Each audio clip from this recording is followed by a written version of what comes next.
Oi, geram betul lah. Tudung tak jadi.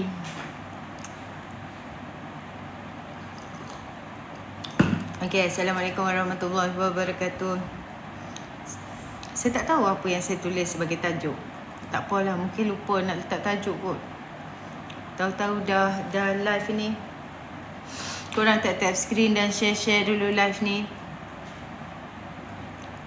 Sementara kita start ni, baru aja 500 like tu. Minta tolong korang tap screen dan share dulu. Ada beberapa perkara lah nak sentuh berkenaan dengan hari ni depa dok main juga berkenaan isu semasa konsert lah, apalah kan. Okey, tak apa, nanti kita ulas.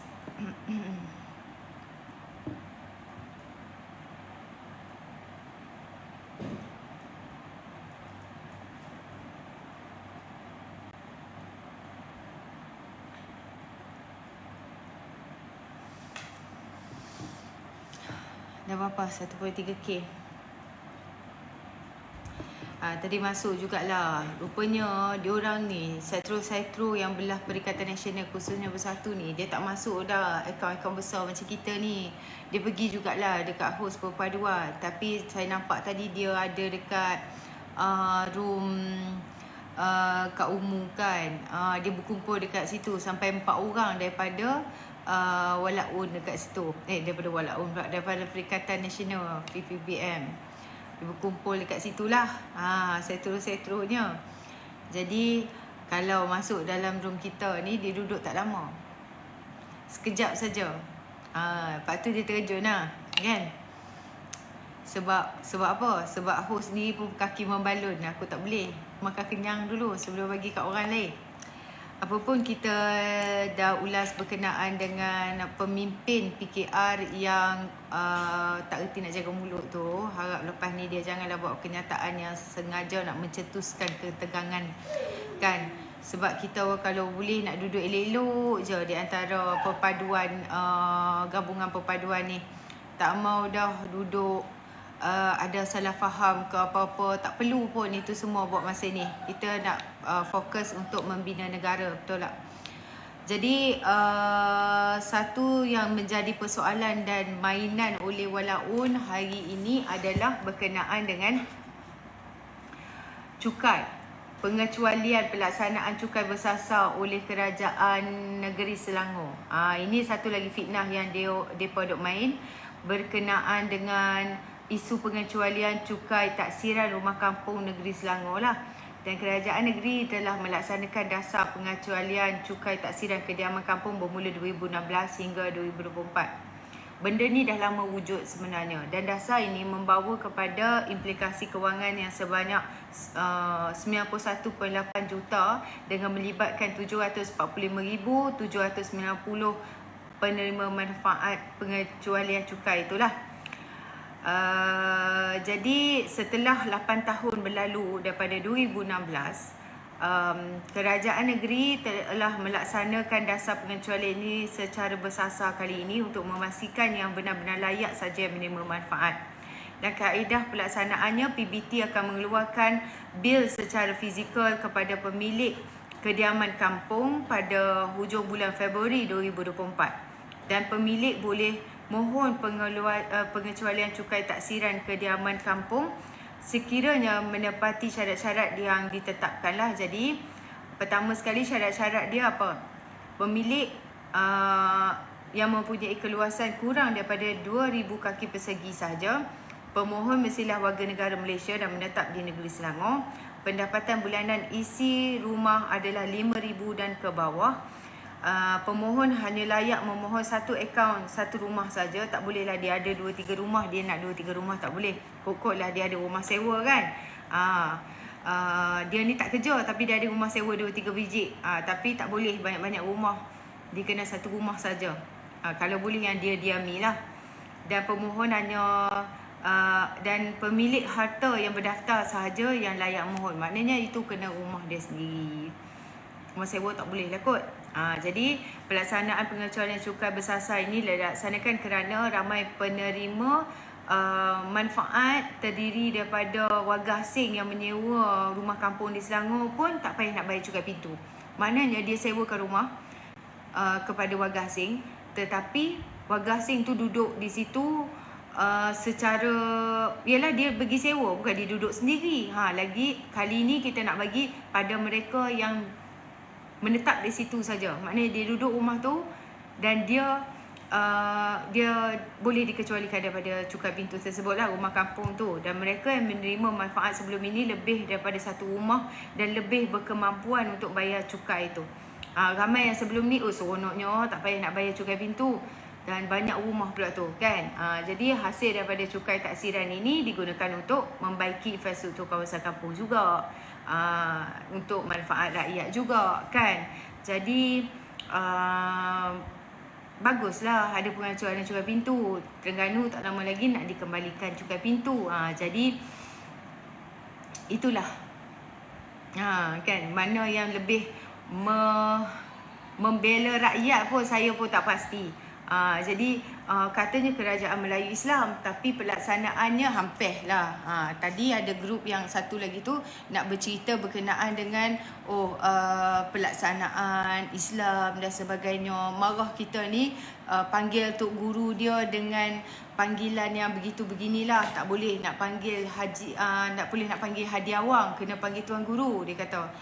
Jadi kalau macam tu nak dibandingkan dengan panggilan itu sendiri, panggilan itu menjadi satu masalah bagi mereka. Bagi saya macam okeylah kita panggil dengan nama, kita bukan panggil dengan satu gelaran yang boleh menimbulkan rasa aib kepada dia. Berbanding dengan walaun apa yang mereka tak panggil kepada Datuk Seri Anwar Ibrahim kan. Lepas itu kita tengok kemarin kecoh berkenaan dengan ura-ura pengampunan Najib Razak lah. Dan pembangkang mulai koyak selepas dia tahu bahawa pengumuman yang dibuat oleh akhbar itu tidak benar, false news kan. Jadi kecohlah satu Malaysia bila utusan telah mengeluarkan satu berita seolah-olah Najib dapat pengampunan, yang menandakan Najib Razak ni bakal bebas daripada penjara. Dan seperti biasalah, walau seluruh Malaysia khususnya bertakbir, bising mengatakan kerajaan Madani korup, kerajaan Madani mengangkat perasuah dan telah melepaskan Najib Razak dan tidak pegang pada janji reformasi dan sebagainya. Dan dalam diorang duk maki hamo, duk fitnah itu, portal akhbar tempatan itu menarik balik dan meminta maaf ke atas kekeliruan yang mereka telah lakukan. Jadi pembangkang dan dari kepimpinan MP mereka sampailah ke penyokong Tegar dan wala-wala umacan sekalian, mereka pun menuduh kerajaan Madani menyembunyikan berita ini walaupun dah berkali-kali kerajaan menafikan berita tersebut. Kan? Tapi itulah perangai pembangkang, mereka hanya tahu bangkang secara sembrono dan mereka tidak membuat analisa. Kan? Jadi kalau kita ikut dah pendirian pembangkang mengenai Najib ni, mereka sendiri berubah-ubah. Ada waktu mereka puji dan agungkan Najib, ada waktu mereka burukkan beliau. Contohnya ada waktu mereka Najib dah terpaling ekonomi di Malaysia, Najib dah membangunkan Malaysia, Anwar hanya tiru Najib dan sebagainya dan bermacam-macam lagi. Dan kenyataan itu sebenarnya untuk menghasut rakyat supaya rasa Datuk Seri Anwar ni tak kompeten. Kononnya lebih baik lagi zaman Najib dan sebagainya lah. Jadi saya nak beritahu di sini lah, yang paling penting adalah pembangkang yang gagal menjadi kerajaan. Korang gagal semasa korang jadi kerajaan dan korang gagal semasa korang jadi pembangkang. Lebih tak guna lagi kan. Jadi kerajaan pun gagal, kerajaan tak guna, jadi pembangkang pun tak guna juga. Tak tahulah apa gunanya pembangkang ni. Untuk menunggang Melayu dan agama saja mungkinlah kot kan. Jadi kita tengok dia orang punya Saitro pun tak berani dah nak masuk sini. Kadang-kadang kita kena pergi melawat di tempat lain baru jumpa dia orang ni. Rupa-rupanya dia orang lepak dekat room-room lain yang dia rasa dia boleh makan. Sampai naik 4-5 orang sekaligus. Okey. Jadi saya bukan apa. Kalau ramai-ramai sangat angkat dia orang ni boleh je. Tapi kalau ramai-ramai sangat saya rasa macam serabut. Sebab emosi tu kan, dia tak boleh dengar fakta. Itu pun saya naik dalam, saya bercakap dalam 2 minit tu pun sibuk nak mencelah. Jadi inilah perangai-perangai mereka ni. Hari ini yang tersakiti, yang telah ditipu berkali-kali, kononnya mereka ni dapat jadi kerajaan. Kita tengok hari ni, betapa kerajaan hari ni memang perform lah bagi aku. Bila ada masalah seperti bawang lah, kita tahu daripada 2018, daripada 2016, 2017 memang harga bawang ni sentiasa tidak stabil sebab kita import bawang ni. Terutamanya bawang India dan bawang Holland tu pun daripada luar juga. Okey, jadi harga bawang ini naik kerana produk import dan negara tidak beri subsidi kepada produk import. Dan untuk mengurangkan kebergantungan produk makanan import, kerajaan perpaduan bekerja keras untuk menghasilkan produk makanan sendiri seperti beras, jagung, bijirin dan juga terbaru bawang merah. Alhamdulillah, kerajaan perpaduan melalui MADI telah memulakan projek rintis bawang merah seluas 1 hektar di Perak, Abang Wan. Jadi hasilnya tidaklah kita boleh tengok dalam masa terdekat, tapi tempoh jangka panjang ia akan memberi manfaat kepada mungkin dalam setahun lagi kita boleh tengok kan. Dan ini adalah satu yang tidak pernah dilakukan oleh Perikatan Nasional selama 3 tahun ini mereka menjadi kerajaan. Apabila berlaku kenaikan harga barang, mereka hanya akan salahkan takdir, salahkan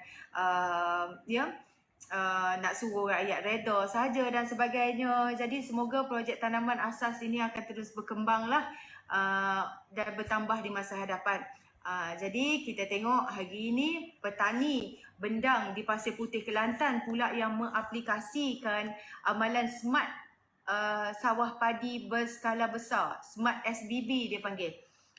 Ala-ala sekincan yang meningkatkan pengeluaran padi, dan program pertubuhan peladang kawasan ini mengatakan 35 pesawah dengan kawasan seluas 68,000 hektar itu di bawah kadar Negeri Kelantan lah. Jadi ramai pesawah teruja dengan pengenalan kaedah penanaman yang menggunakan mesin rice transplanter,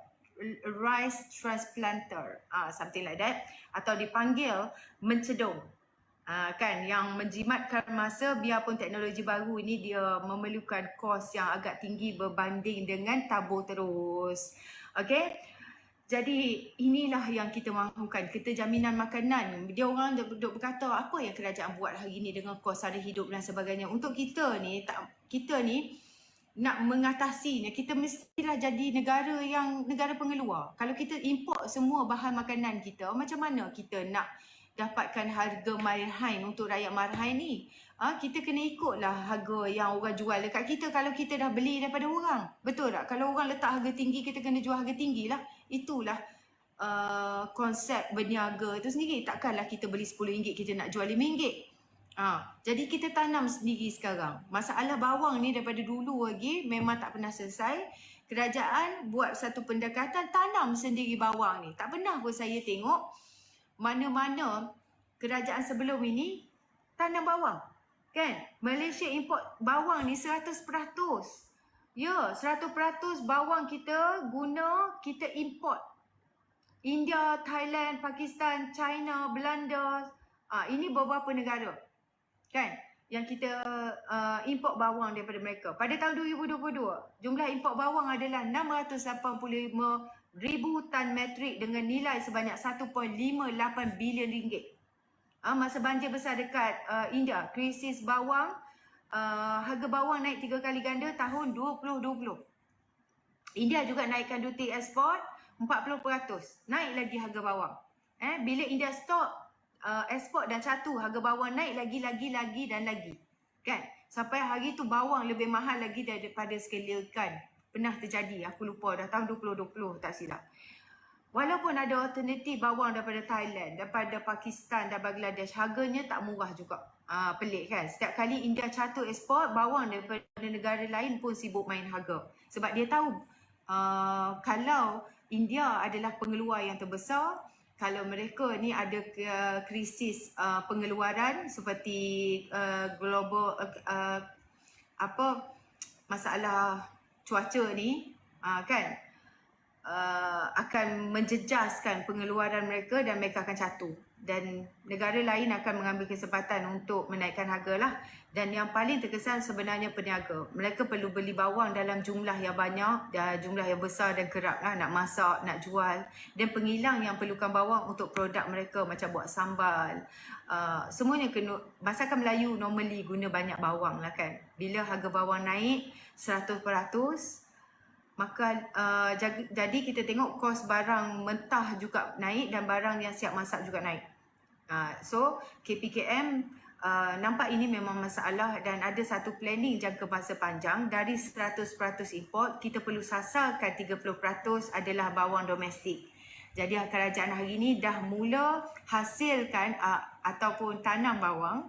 InsyaAllah kita tanam, kaut hasil dan kita akan jual. MARDI, DOA dan LPP akan memulakan projek penanaman bawang pada skala besar-besaran melibatkan 1,447 hektar tanah. Kita harap projek ini berjaya, kurangkan kebergantungan kepada ekspor.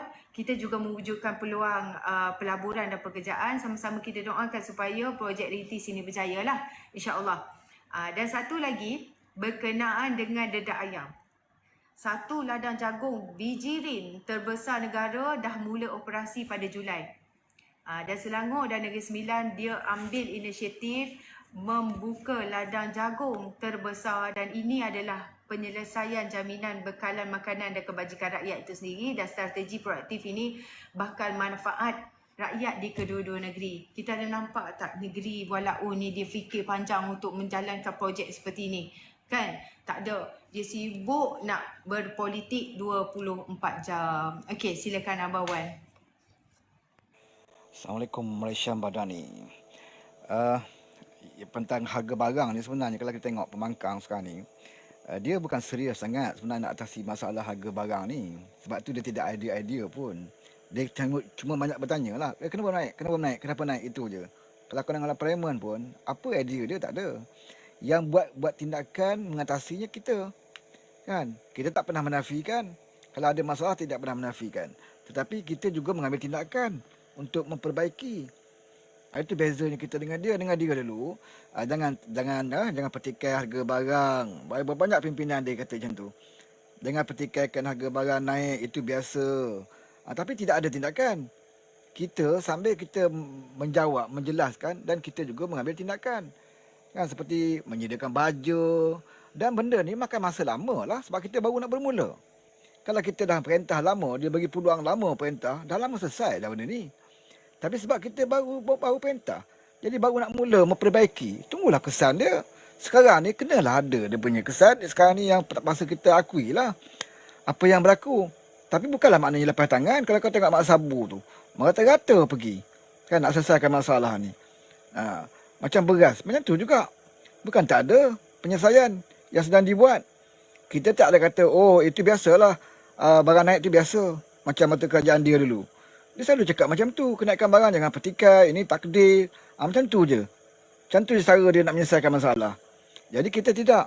Di samping kita akui ada masalah, kita juga beritahu ada tindakan yang kita buat, ada plan yang kita buat. Bahkan ada peruntukan dibagi pula untuk mengatasi masalah tu. Itulah beza kita dengan dia ni. Sekian tu. Okey, lagi satu kan, saya nampak hari ni tiba-tiba tular berkenaan dengan apa yang dikatakan oleh KJ. KJ kata PAS tak desak batal konsert ketika dalam kerajaan. Dia kata hanya sekali saja, iaitu seorang menteri PAS meminta bilangan konsert dikurangkan, itu saja. Maknanya di sini, apa yang dikatakan oleh menteri yang juga satu kabinet dengan PAS ketika PAS berkuasa, PAS tak pernah desak kerajaan batal konsert ketika berada dalam kerajaan. Hudud pun tak pernah diperjuangkan ketika mereka ni berkuasa kan. Judi pula dinaikkan pun tak bantah. Rupa-rupanya konsert-konsert PAS pun tak bantah. Kita dapat lihat ada lebih kurang 20 konsert yang telah berlangsung semasa PAS jadi kerajaan. Mungkin dia bisik lah kot kepada bantah secara dalam hati ke, niat aja ke, sebab dia ni adalah kerajaan niat kan. Jadi Masa itu PAS bersama-sama memerintah Malaysia lebih kurang 20. Dia bisa dalam hati ke? Masa itu PAS bersama-sama memerintah Malaysia secara dalam hati. Masa itu ada cop halal kot. Kan? Nak kata pro LGBT, Billie Eilish, Callum Scott tu pun sendiri. You know what? Kan? Malas nak sebut nanti kena ban pula. Jadi, isunya di sini, bila dia tak cukup jumlah, dia tak dapat nak memerintah Malaysia, terus dicop bahawa kerajaan ini menyuburkan konsert lah, maksiat lah, budaya songsang lah dan sebagainya kan. Ialah kita tak berani nak cakap pasal hukum sebab bukan bidang kita. Tetapi isunya kelakuan PAS itu sendiri. Macam mana tu Abang Wan? Kalau cakap hujah PAS tentang hukum ni, tak payah nak pergi, tak payah mufti atau ulama' jawab lah. Kan, low class lah hujah dia. Kita boleh jawab pun. Sebab hujahan dia tu tak pernah ikhlas sebenarnya. Dia nak sembang apa? Pasal konsert. Dia paling banyak konsert. Dia paling banyak konsert yang dia luluskan. Bahkan konsert yang baru ni di bawah kerajaan perpaduan, konsert yang telah dia luluskan. Cuma program tu tahun kita. Ya. Yang sebenarnya, sebab tu aku cakap, nak jawab hujah apa ni, tak perlu belajar tinggi-tinggi. Pasal low class. Kan, sebab apa yang kau cakap tu, semua yang kau yang sendiri yang buat, kau lebih dulu buat. Kau nak cerita apa sekarang ni, bab-bab maksiat ni? Waktu kau kerajaan, bahkan kau lebih banyak lagi buat. Kan? Hak yang mungkar pun kau tak boleh nak cegah. Hak yang makruf pun kau tak buat. Sungguhnya kita ada juga benda makruf yang kita buat. Buat kerajaan dunia ni. Nampaklah juga kita nak buat benda yang baik. Zaman dia apa yang baiknya? Keluar dari tabung ke LSP itu baik. Benda makruf. Itu hak. Hak orang yang mencarum, kau bagi kebenaran dia, hak dia lah dia nak ambil duit dia. Bukannya kau bagi bantuan pun. Kan? Jadi dengan Walaon ni, dia ni sebenarnya memang sesuai jadi pembangkang lah. Tapi jadi pembangkang pun memang tidak ada kualiti, tidak membantu lah. Dah datang dah. Tak ada kelas langsung. Kan nak katakan ada kelas, memang tak ada kelas. Kita zaman mereka dulu, mereka beruntung sebab mereka dapat pembangkang yang berkualiti, yang ada kelas. Kau tengok ucapan Anwar, ketua pembangkang, kau banding dengan ucapan Hamzah, ketua pembangkang. Jauh sangat beza dia. Kualiti ucapan ketua pembangkang. Kan? Itu je aku nak bagi tahu dulu. Sebab tu aku tak heran langsung lah serangan-serangan dia orang ni. Kan? Biar aku tak perlu kata menteri tak payah jawab. Biar setro je jawab. Sebab nak jawab serangan pembangkang ni, tak perlu belajar tinggi lah. Kan? Okey. Itu dulu. Walaupun bagi saya Ros lah Abang Wan. Baiklah walaupun ni. Pemuda PAS 98, silakan. Weh, bila masa aku jadi pemuda PAS? Aku tak pernah jadi pemuda PAS, weh. Han nama apa? Han tengok akaun Han nama apa? Pemuda PAS. Nama tak tukar lagi bila masa aku jadi pemuda PAS. Loh, Han tengok handle hang tu apa? Han letak Kasar Junior tapi handle hang tu @pemuda PAS 98. Han pergi tengok dulu akaun hang tu. Betul tak kawan-kawan? Pergi klik akaun dia, lepas tu dia keluar handle dia tu. Dia tak nak mengaku. Aku ingat memang betul lah orang PASnya tadi sebab dia handle dia pemuda PAS. Macam aku kan handle aku Yani _128. Aku punya akaun ni @Yani_118. Kau punya @pemuda PAS 98. Semua orang kata betul. Lala nama kau yang keluar. Aku terkejut juga ingat aku invite orang mana tadi. Okey, Law ni saya nak ceritalah berkenaan dengan kecoh balik pasal konsert sebab tak lama lagi konsert apa? Siapa penyanyi tu? Lupa dah. Kau ingat tak Kasar? Konsert apa? Sekejap. Tu, alah, kenapa kepala otak aku jam hari ni? Sat. Konsert apa? Konsert apa bakal diadakan nanti? Bukan Siti. Yang putih tu.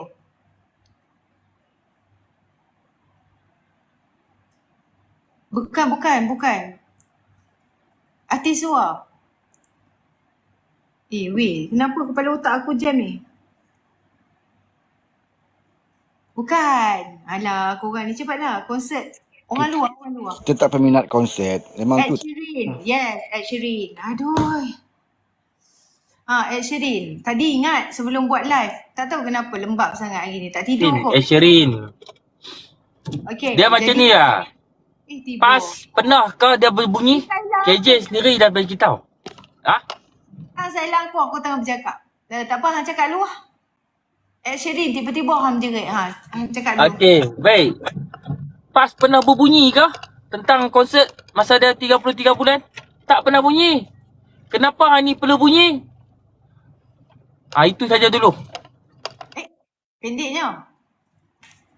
Okey, hidup ni bagi aku bukan sekadar hitam dan putih lah sebenarnya. Beberapa hari ni kecoh dalam media sosial berkenaan dengan konsert Ed Sheeran yang bakal diadakan di Malaysia. Lebih kecoh lagi bila kita tengok ada mufti wilayah yang menegur. Okey, lebay-lebay PAS mula menggunakan tuduhan yang macam-macam lah kan. Jadi kalau kita tengok, pada saya kalau nak kira konsert, tak ada pengecualian. Semua konsert adalah maksiat. Kita tak pernah kata konsert ini halal, konsert ini